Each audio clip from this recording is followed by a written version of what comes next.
తెలుగు ప్రేక్షకులందరికీ నమస్తే. ప్రియుడి చేతిలో బాలిక దారుణ హత్య. ఏం లవ్వులో ఏం కథనో ఏం అర్థం కాదు. ఈ అంతా ఒళ్ళు బల్పు ప్రేమలు తప్పితే ఏమని ఉంటుందా? ఏం ఉండదు. నల్లగొండ జిల్లా మిర్యాలగూడేనట. ఏండో జరగలే పాడే నల్లగొండ జిల్లాలోనేనట.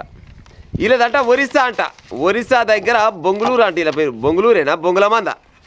ఈ బొంగులమందలకి వెళ్ళి అంట మిర్యాలగూడకు బతుకొస్తందుకు ఒక తల్లిదండ్రులు ఇద్దరు వచ్చిరట. వీళ్ళిద్దరు వస్తే వీళ్ళిద్దరికంట ఆ భార్య భర్తలకు ఓ 17 ఏళ్ళ అమ్మాయి ఉందట. ఈ 17 ఏళ్ళ అమ్మాయిని ఆల్రెడీ వాళ్ళ ఊళ్ళోనే ఒక పొరగాడు లవ్ చేసిండు. లవ్ చేసి ఆ మధ్యలో పారిపోయిందట. పారిపోతే మళ్ళీ ఎక్కడ ఉండే పిల్ల ఎక్కడ పోయింది ఏం కదా అనుకొని మళ్ళీ దొరకబట్టుకొచ్చిరట. పిల్లని దొరకబట్టుకొని వచ్చి ఈ మిర్యాలగూడకు తీసుకొచ్చిరంట. నువ్వు వాడుంటే బాగలేదు బిడ్డ, నువ్వు మిర్యాలగూడకు రా, మా అమ్మాయి పని చేయదు మిర్యాలగూడకు తీసుకొచ్చిరంట ఈ అమ్మాయిని తీసుకొచ్చిన కొన్ని రోజుల తర్వాత ఈ అమ్మాయి ఊరికి అయ్యా మేమటి పడ్డదంట. అయ్యా అమ్మ, నేను ఆ పొరగాయని పెళ్లి చేసుకుంటా, ఆడు మంచోడు, వాడు చాలా మంచోడు, ఆయనకి నన్ను ఈరి నేను మంచిగా సుఖపడతా అది అని ఊకే అమ్మ నాయన శివుల ఊకే జొర్రిగా లెక్క జ్వరపడదట. ఇంకా సరేలే మరి ఆయన కూడా పిలిపిద్దాం మాట్లాడదాం, పిలిపిస్తే ఆడ ఒకవేళ సెట్ అయితే నిజంగానే ఆయన పిలిపించి ఆయనకే ఇద్దాం పిల్లని. కానీ మరి ఆడ ఎసొంటోడు ఏం కథనో ఒకసారి ఆయన పిలిపిరని ఈ అమ్మాయికి చెప్పిరట. ఈ అమ్మాయి ఏం చేసింది, ఆయనకి ఫోన్ చేసింది, లవర్కి ఫోన్ చేసింది. అరే మన పెళ్లికి క్లియర్ అయింది, నేను అన్ని మాట్లాడినా, నువ్వు సప్పుడు రైలు ఎక్కి సప్పుడు ఇరుకురా, నల్లగొండకురా, మిర్యాలగూడకురా అని చెప్పిందట.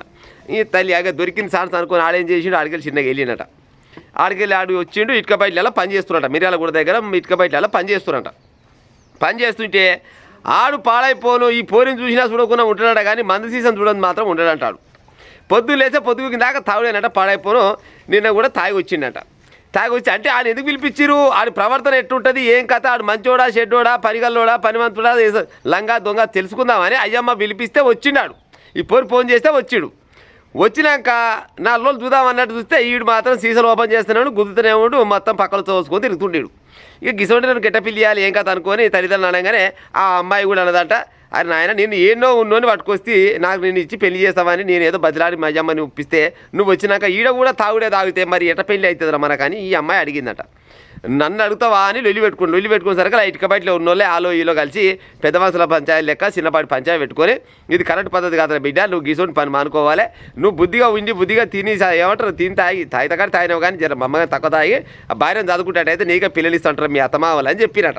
సరేలే అన్నాడట. సరేలే అంటనే ఉన్నట్టు వెంటనే మళ్ళీ దానికి ఇజ్జత్ అనిపించి నన్ను ఏళ్ళో ఉన్నోళ్ళు పిలిపించి వీళ్ళందరి ముందు నా ఇజ్జత్ ఇస్తావని నేను తాగితే అని ఇటుక పెట్టే కదా, ఇటుక బయటలలో ఎక్కడి నుంచి చూస్తారుగా ఇటుక పెట్టి అవ్వబడదంటాడ. ఇటుక పెట్టి అవ్వబడగా నెత్తలకెళ్ళి ఫలా 4-5 పెట్లు పెట్టినట. 4-5 పెట్లు పెట్టేసరికి అలా పోరి కింద పడ్డదే అని అట్ట కూడా ఊకోక ఇంట్లో గుంజుకపోయి ఆ సున్ని తీసుకొని ఏమంటారు కుతుకకేసి గుంజించి పెట్టినట. సున్నితోటి గుంజేసరికల్లా ఊపిరాడక దెబ్బకి జీవించిందట బిడ్డ. కథం చచ్చిపోయిందని తెలవంగా ఆ నుంచి బాగా పరారు లేకుండా పత్త లేకుండా విక్కపోయాడు.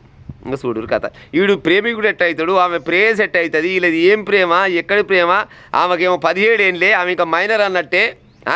గిస వంటి ప్రేమలు తలగబడితే ఎటపాడేది చెప్పురాడు లంగా దొంగ బయటవే కాడ ఏ తల్లిదండ్రులు అయినా కానీ మరి గిట్ట ఆలోచించరా, నిజంగానే వాడు మంచోడా చెడ్డోడా నేను నెట్టియాలి అని తీసుకొచ్చి పని పెట్టిద్దామంటే ఆడు ఈడనైనా కదే పని చేసిండు, గాడినైనా కదే పని చేసి ఏడనైనా కానీ ఆయనకి పొద్దులు లేస్తే తాగుడు కావాలంట.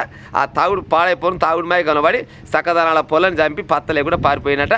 గిట్టనే ప్రేమించుకుంటే వాళ్ళని ఉంటే వెనక ముందు ఆలోచించి ఆడు ఏం అలవాట్లు ఉన్నాయి ఏం కథ మొత్తం చూసుకొని ఏమైనా ముందుకు అడిగేసి ఉపాయం చేయాలి. కానీ లంగ దొంగ బయటవే కావాలని నమ్మితే చివరికి వస్తారు గిసోడి పని అవుతుంది. మా అమ్మ కానీ ఓ మైనర్ అమ్మాయిలు అబ్బాయిలు ఎవరైనా కానీ జర జాగ్రత్తగా ఉండే ఉపాయం చేయరు.